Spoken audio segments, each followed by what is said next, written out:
صاحب اپوزیشن کا اگر آپ نے شاہد خاقان عباسی صاحب کا جواب سنا ہو، محترمہ مریم نواز صاحبہ کا آپ نے ریئیکشن سنا ہو، وہ یہ سمجھتے ہیں کہ آپ اس ڈس انفارمیشن کیمپین کو لیڈ کر رہے ہیں اور کوئی ایویڈنس ہی ایسی نہیں ہے کہ پی ایم ایل این کا کوئی لیڈر ایسا ہو جو نواز شریف کی لیڈرشپ کو ریپلیس کرنا کی پوزیشن رکھتا ہو یا خواہش بھی رکھتا ہو۔ ہسٹری ان کے اس آرگومنٹ کو تسلیم نہیں کرتی۔ اگر آپ دیکھیں، آپ کو یاد ہوگا کہ 1993 میں جب یہاں پنجاب میں تبدیلی ہوئی اور اوپر جو یہاں پرائم منسٹر میں جو ہے وہ تبدیلی ہوئی، تو اس کے بعد تقریباً میرا خیال ہے 1 ہفتہ لگا تھا مسلم لیگ نون جو 2/3 اکثریت کے ساتھ پنجاب میں بسر اقتدار تھی، وہ سارے کی ساری دوسری طرف چلی گئی اور ایک آدمی بھی نون لیگ میں نہیں رہ گیا۔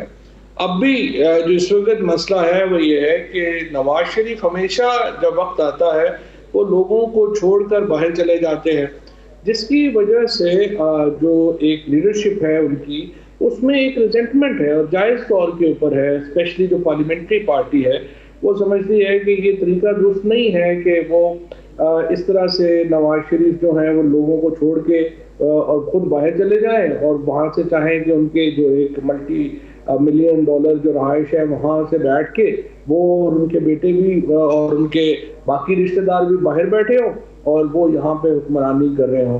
تو میرا یہ خیال ہے کہ ہسٹری بھی اور یہ جو حالات ہیں وہ بھی اس چیز کی گواہی دیں گے کہ نواز شریف صاحب کے جو دن ہیں بحیثیت صدر مسلم لیگ نون کے وہ کافی تھوڑے۔ لیکن دیکھیں، شاہد خاقان عباسی صاحب نے ڈیمانڈ کیا ہے، جو ایکس پرائم منسٹر ہیں، وہ کہتے ہیں کہ فواد چودھری کو بتانا چاہیے کہ کس شخصیت سے ملاقات ہی ہے، کون سے لوگ ہیں جو ایسی ملاقاتیں کر رہے ہیں۔ وہ کہہ رہے ہیں یہ تو ہوا میں ہے ساری باتیں، 2018 کے بعد سے ایک بھی بندہ الگ نہیں ہوا پی ایم ایل این سے۔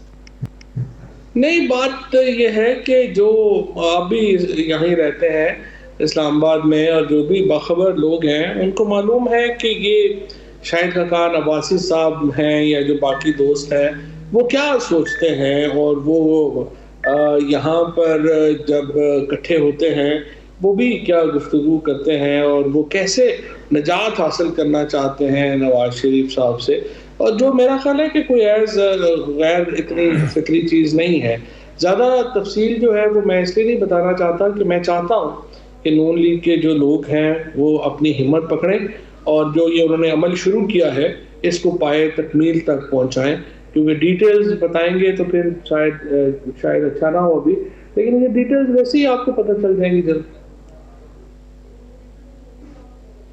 اچھا، آپ سمجھتے ہیں کہ ڈیٹیلز پتہ چل جائیں گی، لیکن دیکھیں نون لیگ کا کہنا ہے کہ جیسے نور عالم خان صاحب کو دیکھ لیجئے، انہوں نے کھل کے ایک ٹویٹ کے ذریعے آپ کی جماعت پہ، اپنی جماعت کے اوپر انہوں نے تنقید کیا ہے اور پبلک اکاؤنٹ کمیٹی کی ان کی جو ممبرشپ تھی وہ سسپینڈ کر دی گئی ہے۔ ایسا نون لیگ کی طرف نہیں ہو رہا، وہاں پر لوگ اس طرح سے نہیں بول رہے۔ نہیں، وہ تو حکمران پارٹی میں ہی ہوتا ہے نا جی، اپوزیشن پارٹی میں اس طرح سے نہیں ہوتا۔ اگر آپ کو یاد ہو تو نور عالم تو خیر ہمارے ایم این اے ہیں، یہ جب کیپٹن صفدر جو داماد تھے اس وقت کے وزیر اعظم نواز شریف کے، وہ اسمبلی میں انہوں نے وزیر اعظم کے جو اس وقت کے پرنسپل سیکرٹری تھے فواد حسن فواد، ان کو ایکیوز کیا کہ وہ ان کے فنڈز جاری نہیں کر رہے، اور انہوں نے فواد حسن فواد کو بہت بے نقط سنائی۔ تو بیک بینچز پہ بیٹھ کے کئی دفعہ جو ہے وہ آپ کو ایک جیلسی بھی ہوتی ہے، تکلیف بھی ہوتی ہے، اور کئی دفعہ جینوئن بھی پرابلمز ہوتی ہیں اور اس کے لیے وہ بات کرتے ہیں۔ اور نور عالم جو ہے وہ بھی اسی عمل کا ایک حصہ ہیں۔ ان کو شاید کچھ ان کی چیزیں ہوں گی جس میں وہ سمجھتے ہیں کہ ان کی جو مداوع نہیں کیا جا رہا شکایات کا۔ میری ان سے کافی طویل ملاقات بھی ہوئی ہے اور مجھے لگتا یہی ہے کہ انشاءاللہ تعالیٰ تو نور عالم اس سے معاملہ اس سے آگے نہیں بڑھائیں گے۔ اب سے چند گھنٹے پہلے آپ پاکستان کے انفارمیشن منسٹر ہیں، پرائم منسٹر عمران خان کی کیبنٹ کے کلیدی کردار ہیں، اس کا فیس ہیں آپ، اس کے اسپوکس پرسن ہیں۔ اب سے چند گھنٹے پہلے ایک خبر آئی ہے کہ وزیر اعظم عمران خان احتساب کے اس پورے پروسیس سے سخت نالاں ہیں۔ وہ سمجھتے ہیں کہ ان کیسز کو ٹھیک طرح سے پریزنٹ ہی نہیں کیا گیا، بہت سے ایسے جو لو ہینگنگ فروٹ تھا اس کو بھی نہیں لیا گیا، اور وہ بیرسٹر شہزاد اکبر جو ہیں، جو ان کے ایڈوائزر ہیں اکاؤنٹیبلٹی کے حوالے سے، ان سے وہ سخت انہیپی ہیں، وہ ان سے ناراض ہیں، اور باقاعدہ ان کی ریپلیسمنٹ کے انٹرویوز جو ہیں وہ اسکیجول کر لیے گئے ہیں یا انٹرویوز ہو گئے۔ دیکھیں، وزیر اعظم احتساب کے عمل سے تو بہرحال خوش نہیں ہے، اس میں تو کوئی دو رائے نہیں ہے، اور وہ اس کا اظہار پبلکلی کر چکے ہیں. جس طرح سے پاکستان تحریک انصاف کے لوگ، پاکستان کے عوام سمجھتے ہیں کہ احتساب سے کا نتیجہ یہ ہونا چاہیے کہ جو لوٹا ہوا پیسہ ہے وہ پاکستان واپس آئے، اور 3.5 سال میں وہ پیسہ واپس نہیں آیا. لیکن جو دوسرا حصہ ہے کہ اس میں شہزاد اکبر صاحب کی کتنی جو ہے وہ قصور ہے، وہ میں سمجھتا ہوں کہ اس کے اوپر ڈیبیٹیبل ہے، کیونکہ پاکستان میں ایک بہت پیچیدہ نظام ہے. ہمارا جو ایک عدالتی نظام ہے اس میں 3-3.5 سال کے اندر شاید یہ معاملہ ہونا ممکن بھی نہیں ہے. یا تو ہمارے ہاں جس طرح سے سعودی عربیہ میں آپ نے دیکھا کہ ایک سلسلہ چلا اور پیسے واپس آئے، اس طرح کا نظام ہمارے ہاں تو نہیں ہے. ہمارے ہاں تو بڑی پیچیدہ. آپ دیکھیے نا کہ کتنی بلیٹنٹ بات ہے کہ شہباز شریف اپنے بیٹوں کا کہہ دیتے ہیں کہ میرا تو ان سے کوئی تعلق ہی نہیں، بیٹے جانے اور وہ جانے. اور اسی طرح نواز شریف کہتے ہیں کہ میرے بیٹے جو ہیں ان کے اوپر پاکستانی قانون ہی اپلائی نہیں ہوتا. اب اس طرح کی جو بےہودہ جو آپ سمجھے جو آرگومنٹس ہیں وہ بھی پاکستان میں. شہزاد اکبر شاید قصوروار نہ ہو، بیرسٹر شہزاد اکبر شاید قصوروار نہ ہو، لیکن جو خبر چل رہی ہے وہ یہ ہے کہ وزیر اعظم ان سے بہت ناخوش ہیں اور ان کو ہٹانے لگے ہیں، ان کے لیے ریپلیسمنٹ انٹرویوز. اس کے بارے میں آپ کا کیا رد عمل ہے کہ کیا واقعی بیرسٹر شہزاد اکبر کو آنے والے 48 گھنٹوں میں ہٹایا جا رہا ہے؟ اس بارے میں مجھے پتہ نہیں ہے. جب اگر وزیر اعظم مجھے اگر اس معاملے میں کوئی انڈیکیشن دیں گے تو تبھی میں آپ سے بات کر سکتا ہوں. اچھا، آپ نے جو اوپننگ میں نے ٹکڑا آپ کا سنایا جس میں آپ نے کہا کہ تحریک انصاف ہی واحد جماعت ہے جو 1100 نشستوں کے اوپر اپنے کینڈیڈیٹ کھڑے کر سکتی ہے. P M L N central Punjab کی پارٹی ہے، پی پی پی اندرون سندھ کی پارٹی ہے، مولانا کی پارٹی کے پی کے چند ڈسٹرکٹس کی پارٹی ہے. یہ آپ نے کلیم کیا، لوگ اب یہ سمجھ رہے ہیں آپ کے اپوزیشن کے لوگ کہ آپ ایک نیریٹو کو، ایک بیانیے کو شیپ کر رہے ہیں. جیسے کہ ابھی اچانک ایک سروے آ گیا ہے کہ پنجاب کے چیف منسٹر عثمان بزدار جو ہیں وہ سب سے زیادہ سیٹسفیکشن ریٹنگ ان کی ہے. تو لوگوں کو لگ رہا ہے کہ آپ لوگ بڑی ایکٹیو، ایک ایفیکٹو کوشش کر رہے ہیں بیانیے کو بدلنے کی. دیکھیے، یہ جو میں نے آپ کے سامنے انالیسس رکھا ہے وہ میرا ایک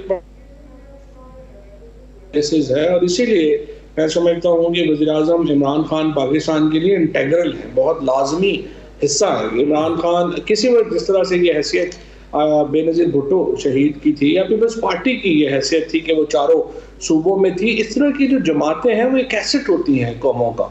اور اس وقت یہ جو حیثیت ہے ایک قومی سیاست کی وہ صرف پی ٹی آئی کی اور عمران خان کی ہے.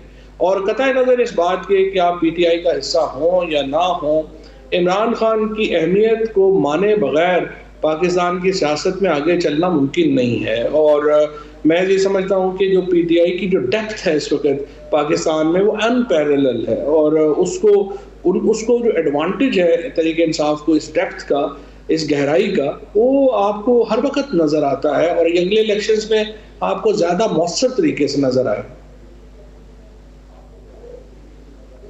کیا آپ کی جماعت میں اور وزیر اعظم میں کوئی ایسی بھی خواہش ہے کہ پریزیڈنشل سسٹم ہونا چاہیے؟ کیونکہ سوشل میڈیا پہ اچانک سرویز شروع ہو گئے ہیں کہ پاکستان میں پریزیڈنشل سسٹم ہونا چاہیے کہ نہیں ہونا چاہیے.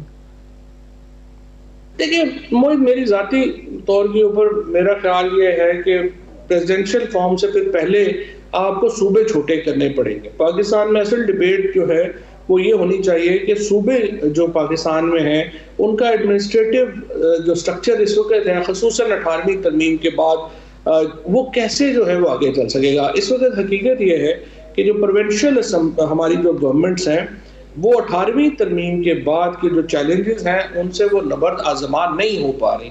لہٰذا ہمیں گورننس کا ایک بہت بڑا کرائسس کا سامنا کرنا پڑ رہا ہے. اور 18ویں ترمیم کو جس طرح سوچے سمجھے بغیر نافذ کیا گیا، اب اس کے بہت زیادہ فال آؤٹس ہمارے سامنے آ رہے ہیں. اس میں ڈی سینٹرلائزیشن تو کی گئی ہے، لیکن جو چیف منسٹرز نے جس طرح سے لوکل گورنمنٹ کو کھا گئے، اس کے بعد اب چیف منسٹرز ایکچولی فیڈریشن سے بھی زیادہ پاورفل ہیں، اور جو کوآرڈینیشن ہے بٹوین دی پروونسز وہ ایک بہت ہی مشکل مرحلہ بن گیا ہے. تو 18ویں ترمیم کے بعد یقینی طور کے اوپر ہمیں اس میں جو اپنا آئین ہے اس میں دیکھنا پڑے گا کہ ہم بیلنس کیسے واپس لا سکتے ہیں. صدارتی نظام سے پہلے میری ذاتی رائے میں جب تک صوبے چھوٹے آپ نہیں کرتے صدارتی نظام ممکن نہیں. بہت شکریہ.